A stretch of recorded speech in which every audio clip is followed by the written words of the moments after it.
This is home for Hidefumi Ito. Just the size of a closet, it has what the 53-year-old needs. A computer with an internet connection so he can job search.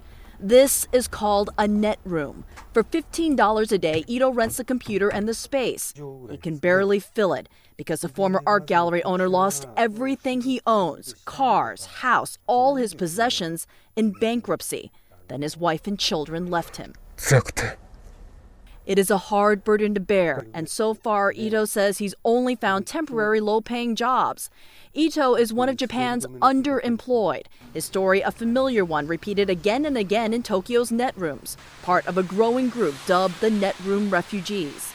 I had no idea so many people were in such deep trouble, says real estate developer Sachihiko Kawamata. He's been building affordable office space in Tokyo for decades.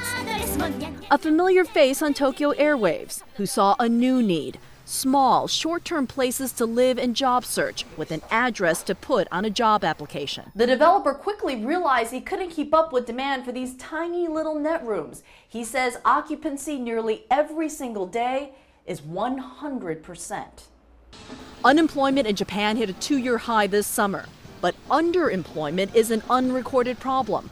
1/3 of Japan's workforce is part-time or temporary, says economist Richard Jerome. But a lot of these people are still engaged in part-time, temporary, low-quality sort of work. And as a result, in some ways, a very low unemployment rate conceals perhaps the waste of human resource. That over the next 5 or 10 years, sacrificing growth, unless you can rather bring some of these underutilized, underemployed people back into the workforce.